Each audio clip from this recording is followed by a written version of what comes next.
Groove FM is beautiful. You're on groovefm.co.nz and I'm speaking to Paula Green, who's the editor for a wonderful new book called A Treasury of New Zealand Poems for Children. Welcome. Thank you. Now, tell me, are poems still relevant for children these days? I think they're incredibly relevant, which is why I'm doing this tour. So I think about the beginning of last year I decided to become an unofficial ambassador for children's poetry because I think it's really important for all kinds of reasons. Yeah. So I've just been reading in North and South recently, there's been a bit of a debate around literacy and whether children's literacy has dropped or not. I have 5-year-olds and I've noticed that the entire class's passion for reading, for poetry, for things like that, it's huge. Their hunger is great. So I'm a little bit confused as to why that would be. Yeah, well, I think it's that, I mean, the literacy levels are probably outside my expertise, but what I do know is that when I go into a school and stand in front of maybe 600 students, you know, they just fire up with poetry. And what I love about it is that it hooks everyone. So it hooks the reluctant child, the child who has difficulty writing, but it also kind of advances the sophisticated writer and reader. So I think because with poetry there aren't any rules, you know, and it's a place where you can have absolute creativity and freedom. And to me, you know, one of the key things when you're a child is play. You know, you learn through play. So poetry is all about play. It's a place where you play in the sandpit. Well, that's an interesting one, you said that there's no rules, because I would have thought that in order to understand poetry, you sort of have to know the rules in order to know that they're being broken or to get those references. Yeah, that's a good point, but I think for the child, I think as the adult, you can know the rules in order to break them. You can know all the different poetic forms and devices. But I think for the child, it's just a matter of hunting for words and playing with them. And you don't have to put them in a certain grammatical order in a sentence with a full stop. You know, you don't have to use rhyme. You don't have to tell a story. You know, there is nothing that you have to do in a poem. So at that simple level for the child, it's just, to me, a place of opportunity. But I agree that, you know, as you advance as a writer, then I think in order to break the rules, you need to know them. I think that's a really good point. Well, this is true, and I think I've found one here, which I think you're the culprit this time. Okay. You must explain to me what an albidile is.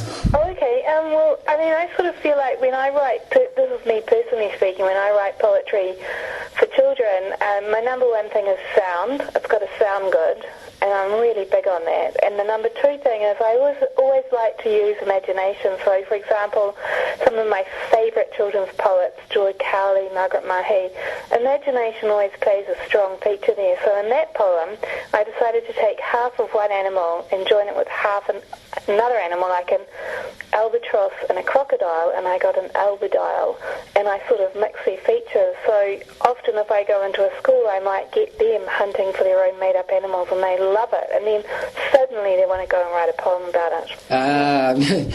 I wonder if you've been listening to an interesting series by Stephen Fry recently, where he was talking about language, and he got to the very end of it, and somebody asked him once, did you ever make up any words?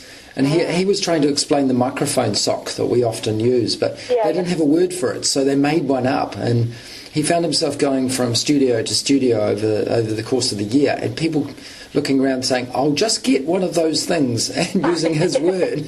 Yeah, oh, that's great. I think making up words is another fantastic thing to do. I mean, Margaret Mahy to me was the queen of making up words. And you know, if you think back to all her wonderful picture books, they are kind of lush with made-up words. And it's such a juicy thing. And again, it comes back to that freedom, that squidgy playtime with language. And even adults do it. You know, adult poets make up words. Well, they certainly do. Interesting. The thing I find about poetry is that I guess from a public school upbringing, I've always thought of poetry as being the English poets and the strict language. Of course, it was only recently I realised that people like Wordsworth and some of the Byron and people like that, they actually were cheating along the way because of the amount of paper they had or something like that. They would just make up stuff to fit in. So all that grammar and stuff that we're taught so strictly is actually it's not true, is it? No, and I think if you look at what adult poets are doing, they are engaging with tradition, but they're also playing with it, and basically anything goes nowadays when it comes to poetry.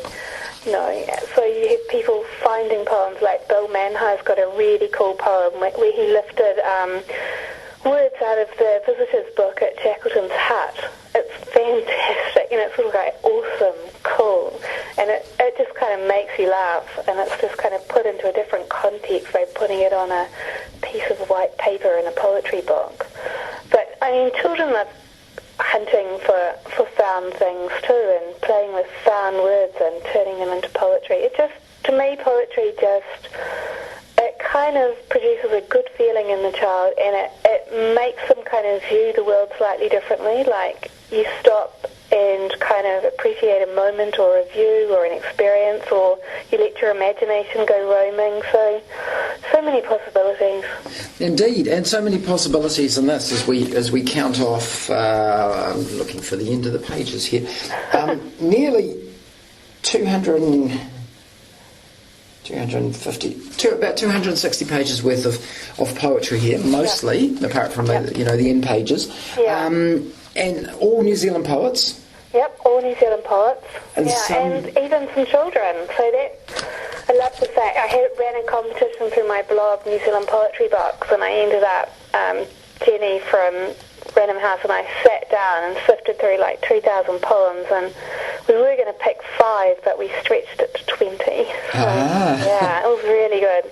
It was fantastic. So I love that they're in there. But a real selection of from poets no longer with us, classics like, James K. Baxter, Catherine Mansfield even, and then up to contemporary poets like Bill Manhire and Jenny Bornholt, poets of Wellington we love and admire, and then heaps of children's authors, Joy Cowley, Margaret Mahy, and then lots of new ones that I discovered by hunting through school journals or hunting through children's books. This is a labour of love. How long has it taken you to put this together? A couple of years. It was a labour of love, but a good one. And I always felt that not much children's poetry has been published in New Zealand, and not much gets published now, that's for sure. But I interloined every book through the library in Auckland that had been published, every children's book of poetry, and I was astonished at what has happened in the past. But lots of books I didn't know about. So yeah, it was exciting. Yeah, no, it must have been indeed. What brought you to poetry in the first place? I just loved, when I was a little girl, I loved the sound of words. I loved acting out things and reciting things. I loved reciting A.A. Milne. I thought, he's really good to recite. We all start there, don't we? yeah, and just Winnie the Pooh. And I loved saying things out loud, and I loved the sound of words, and I loved the dictionary. I used to love reading the dictionary in bed at night with a torch. And I think, it wasn't just a matter of telling stories for me. It was also always a matter of the kind of electric connections between this word and that word. When you place this word next to that word, what happens? And always having a slightly maybe odd take on things.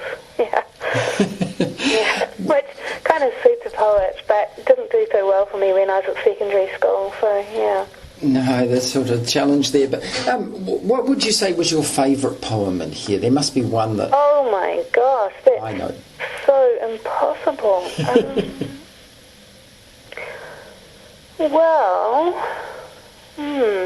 You put me on the spot. I know, I do that. One that I really love is by Bill Manhire, because it's quite little, and it's in one of his adult books of poetry. In fact, I can't remember which one, either Victims of Lightning or Lifted. Or maybe it's not even in that, I can't remember. It's called It Is Nearly Summer, and it's only 4 lines. Shall I read it to you? Yes, please. Okay. It is nearly summer. A rubber duck is paddling up the sky. The world is a constant amazement, always on the move. It is nearly summer. It is nearly autumn. I just like it. I don't know, I just like the image and the way the world is a constant amazement. So in a way, that for me is like a manifesto for the poet. You know, you're always on the move. You're always looking at strange little things out of the corner of your eye, catch your attention. It does indeed. I love that one by Dinah Hawken, who yes, she can beat you. She's only got 3 lines. She says, "How does the earth do it? How are we not falling down?" Yeah, I love that. I love little poems. I mean, there are some really long poems in here. Yes. But I love the little ones. Yeah. I think that they're great. I actually went back recently to The Rime of the Ancient Mariner, which I was forced to read at school. And I realised that the reason why I found it so tedious is because of the way they make you read it. And I wondered, actually, I've been reading it to my girls who are 3 and 5, and I realised it was the way you read it. That's interesting. Yes, if you actually read it with a bit of drama to it, because poetry, often you hear poems and they read them with this monotonic sort of style because they're trying to capture the words, but they forget the drama that maybe went in the head of the writer. Of course, you're interpreting it, so you don't always know if that's true or not. Yeah. But it occurred to me that if you read things, you know, when you get to the storm, you read it like a storm, where it's desperate and howling, and you know, and bits where they're thoughtful and this sort of thing is maybe it's what you were saying about it being oratory. Yeah, absolutely. And I do feel like, you know, some poets, when they read their work out loud, it kind of advances it. It just, you know, it's memorable and it stays with you. But other poets, when they read their work out loud, kills it because they just can't do it. There's this kind of dichotomy there between readings that, you know, kind of bring the poem alive even more, which, it's really interesting. Well, I think that's partly Andrew Lloyd Webber, who brought my other favourite book to life, which is Possum's Book of Cats, and he completely ruined it by putting these horrible songs in it. Yeah, that's interesting. Yeah, because, you know, some people argue that, you know, poems have their own music. They have their own internal music. And so if you put them to music, that music's drowned out. You can't hear it anymore in the same kind of way. I guess that's the dilemma with that. And, of course, lyricists do that all the time too, don't they? Yes. Yeah. And, I mean, some poets, some lyricists, like John McGlashan, to me, poet extraordinaire. Indeed. Now, you're going to be touring this book. I am. I think you've already started, haven't you? Well, no, I've got my bags packed and I'm about to catch a plane later on today to Gisborne. So I start tomorrow in Gisborne. So it's exciting. The whole thing takes nearly a month. So. Well, you'd be doing well to find a month's worth of bookshops. Yeah, although I'm not just going to bookshops. So I'm going to some bookshops, but like in Wellington, I'm actually going to the Children's Bookshop in Kilburney, and I'm going to Porirua Library and doing a reading there, but my main event is at Te Papa. So that's going to be the big event, and at the Te Papa event there will be me, but there are also children from a number of schools reading poems that they've written, but also performing poems in the Treasury or in my new book, The Letterbox Cat. And there are some of the authors in the Treasury, such as Apirana Taylor and Anna Jackson, Fifi Colston and so on, Richard Langston. They're going to be reading their poems and some of their favourites in the Treasury. So it's going to be like a poetry spectacle. Wow. And in some places, like in Christchurch, I was going to be doing my main event in the Canterbury Museum, but the audience got so big, I had to hunt for another venue, so now we're doing it in a school hall, and I kind of like that. Oh, wow. And also I visit schools, so everywhere I go, I do, like in Wellington, I'm giving 3 free school visits, so that will be fun. That certainly will be. Now, you mentioned The Letterbox Cat, which I've also read, and I found that one to be quite fascinating, the way that you've created physical poetry. Yeah, I've been doing that kind of secretly for quite a while, actually. So you could call it concrete poetry, or you could call it picture poems. I'm basically making pictures on a page with words, but I want the poem to sound good, so that I can actually, although it's quite difficult reading them out loud, you sort of become a contortionist if you have to move your body around trying to figure out where the words go. Yes, yeah. I'll give you some feedback on that. Actually, I gave it to one of my daughter's teachers, who absolutely devoured it because she loved the idea, and she's blown up into a couple of big A1s. One of your poems, I think it's the ocean one or something. She gets people to hop around on the page. Yeah, because it's the size of a mat. Wow, that's amazing. So she's got them all chucking around. She just looked at it and immediately saw potential in that, and she said, this is about getting these kids to kind of hop around, making this journey on the page, on the floor. That's so amazing. Yeah. So I'm not sure if you thought of that, but they did. And they came up with that by themselves. Yeah. When I launched this book in Auckland, actually, at the Storylines Family Day, there were a couple of students from an Auckland school who performed that poem, which I was thinking, how would you do that? But it was their school, so they were sort of doing the ooh and the white caps, and it was really good. I guess that's the beauty of those things. It's like, long may that live. Yeah. Indeed. Well, it's wonderful talking to you. I've been talking to Paula Green, who's the editor for a Treasury of New Zealand poems for children. And we should mention that there's also a wonderful illustrator here, Jenny Cooper, I beg your pardon, Jenny Cooper, whose imagination goes almost as wild as yours does.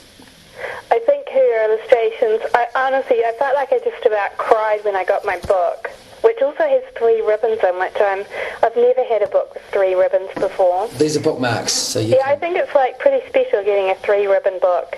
They're beautiful green shades of green, but the illustrations are like little poems on a page, aren't they? They are. Their own little stories, and they shift. They're not sort of all the same. There's kind of shift in tone and style and colour, and I love the way that the animals and the people are so alive and animated. They're not caricatures. There's a kind of a humanness about them that I love.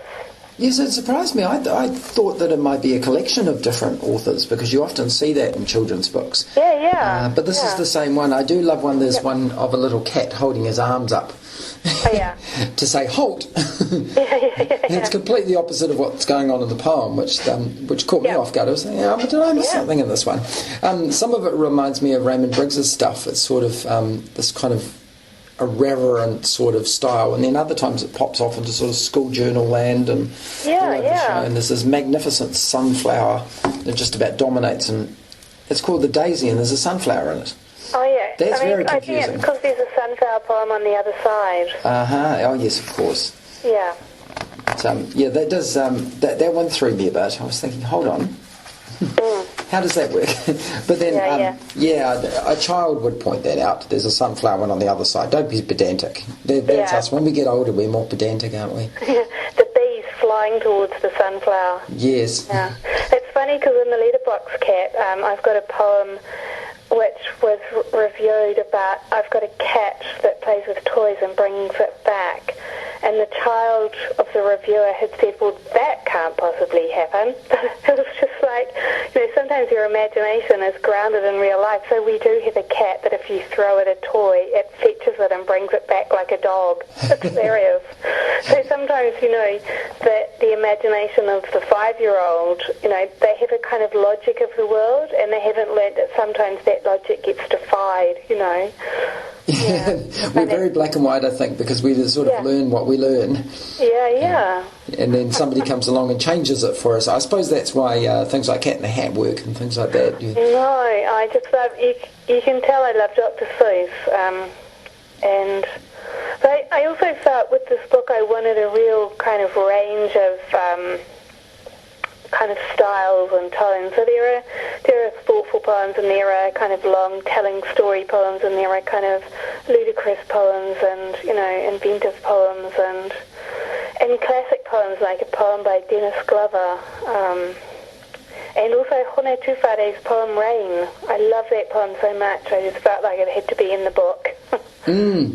Yeah. Yes, it's good to sort of cover those bases, and as you get older, I guess you can kind of dip backwards and forwards. Yeah. In my household, this has become the sort of, along with, we're reading The Faraway Tree alongside this at the moment, and it's become a bit of a sort of a reward for putting your pyjamas on and jumping into bed. Oh, how amazing. What poems have they liked? Well, there's two ages here, 3 and 5, so the simple ones work best, but the ones like Monsters, for example, is a great one. Oh, reading it when you're in bed. Oh, yes. That's hilarious. And I guess random ones, really. Oh, the one my sister, because I have two girls, so one's after the other. And the Big Blue Mouth, I think there was a big argument about what that was. Because they could see the picture and they said, no, it's not that. It's not the sky. That's not possible. It's a whale. It's a whale. So I had a big argument over that one. So there's the kids seeing the picture and and changing around the words and things. And I guess that's sort of we're sort of randomly selecting out of this. Yeah, that's the way to do it. Yeah, so it's been quite fun to just sort of grab something rather than start at the beginning of the book, because that was one thing I wondered, is how do you curate these when you put them together? Is there any order, or are they completely random? You mentioned the sunflower. Oh, no, they're not random, no. Basically I had all the poems spread all over the lounge floor. And I sort of had to whittle down from thousands to 1,000 down to hundreds, and getting it down. And then I wanted it to be like a symphony, so there's a kind of contour to it. So, as you go through the book, I wanted to be shifting through kind of effects on you as a reader, but, entertaining or diverting or funny or challenging. And there's also a kind of a shift between night and day. And sometimes a book like this will start with dawn and end with night, but I've made it go through that process several times. So in the middle of the book, you'll find some night poems, and then it's it's kind of going through the arc of night and day several times. But no one probably will ever read through the book like I created it, but I just wanted it to have those tonal shifts, so it's definitely not random. Although you do ruin it right in the middle of it when you've got a sushi-eating dragon. A sushi-eating dragon, yeah. Oh, yes, Charlie. I ended up at that page. Our 7-year-old and our 9-year-old. So I thought that's great. The dragons eat sushi. The dragons eat sushi, and they're as weird as lava. Yes. Yeah. Why wouldn't they? Yeah. So that poem actually is written by a 7-year-old boy. Yes, I thought that was wonderful. He's almost sort of those random ideas that kind of pop into kids' heads when they start talking, and things just keep coming out in no particular order. And then the 9-year, you've got a 9-year-old one with the same dragon, just a completely different interpretation. Absolutely, yeah. And they're from different schools too. Yes. I love Peter Bland's poem where he's got floating the house like a kite. Have you read that one yet? Ah, yes, I remember that from my university days, actually. Yeah. He came and lectured us, and he was wonderful. He just would read everything with a wink in his eye, and you were never quite sure if he was taking the mickey out of you or not. Yeah. The third piece is, I flew our house the other night. It makes a lovely bright box kite. I just love the idea of this house kind of,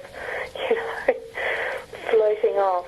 Yeah, I think it comes from the same one that he did a series, I believe, where he had a bed flying around. Oh, yeah. Yes, it was the magic carpet bed. It was his way of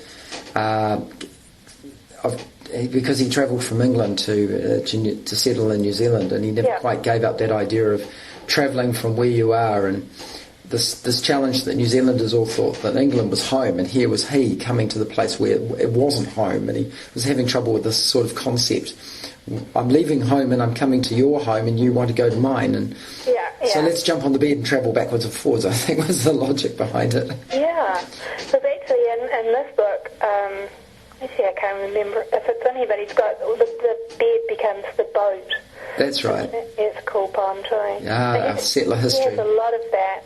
It's interesting. I never actually thought of the way he transforms the objects and places into a kind of means of travel. Well, I guess it's something that I suppose most Kiwis have at the heart of us, is we always have this wanderlust of some sort, and our heritage is there. As kids, of course, we don't have it, but as we get older, we probably start to be more aware of it, I suppose. I really love the idea that we can talk about some poems that are in a children's book, but then kind of draw them into the world of ideas, and see that these poems have lots of different lives. They have the life for your 3 and 5-year-old daughters, but then, as adult readers, they can become something entirely different, which is quite wonderful, really. Well, it is. I guess I suppose I'm showing off a bit here, but at university I wrote a whole a series of exploratory things into Tintin and how that was written, and I discovered all the politics that was behind it. For a children's book that was so simple, there was so much politics and things behind all the stories, and that got me thinking about all the other different things that we read as children. They seem simple, but they're like nursery rhymes, aren't they? They've got multiple layers and the times and form. Yeah, and I guess, I don't know the degree that it happens to now, but in times past they have been the bearer of messages, a way of kind of, passing on cultural messages, really. Do you think there's a future for poetry? I mean, there's rap music, of course, which is probably touted as the most commercial version that's around, and that still gets us thinking, at least in terms of rhyme and hidden meaning and things like that. Sometimes it's detrimental, but many times it isn't. Yeah. I don't know. I think there's a great future for it, and that's, part of what I've been engaging in through my blog and this tour and these books is showing what a gift it is for the child and how much it can do. And so therefore, it's not like, the story you've told me about your child, the classroom, it's not like that's stopped. It still seems there are endless possibilities and potential for teachers and parents and children. And your children, before they, when they've got their pyjamas on, they get a poem. It's excitement. Wow. So I can't see any signs of, this is the end. It just seems to be flourishing. If only we could just hold on to that as adults in our busy lives. Yeah. I think it becomes different for the adult, but most definitely for the child, I think it can be quite widespread. That's wonderful. Well, thank you so much for talking to us. It's been a fascinating conversation. Yeah, I loved it. In fact, this is my first conversation about the book, and it's the first time I've actually read a poem out of it. So I started with Bill's poem about the rubber duck paddling up the sky. So yeah, in a way I just launched the book then. And if you didn't already catch it, Paula Green is actually going to be on tour. She's starting on Tuesday the 14th of October, and she'll be at the Muir's Bookshop event in Gladstone Road in Gisborne. Then she moves on to Puke Atiki event, which is at where's that? New Plymouth. That's on the 15th. 17th, she's in Parirua.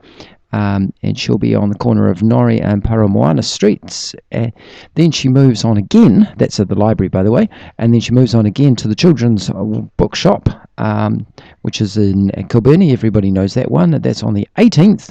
On the 19th, she'll be at Te Papa, and she'll be at Te Marae. That's 55 Cable Street, of course. And then after that, she's at the Page and Blackmore bookshop, which is on the 20th. That is in Trafalgar Street in Nelson. Then she heads to Russley School Hall, and that is in where's that? That's Christchurch actually, and that'll be on the 21st. Then she heads down to the Canterbury Poets Collective to do a reading there, and that will be on the 22nd. And then later on at the 25th, she'll be at the UBS, and that's on that's 37 Great King Road. Then she heads on the 28th to the Remarkable School Hall in Frankton in Queenstown. Now you can check all the information on our website. Go to groovefm.co.nz, click the link that says Adventures of the CoffeeBar Kid, or check our Facebook page for more information on that. We've been very, very honoured to have the wonderful Paula Green talking about a treasury of New Zealand poems for children. So catch you soon on the Adventures of the CoffeeBar Kid. Signing out for now.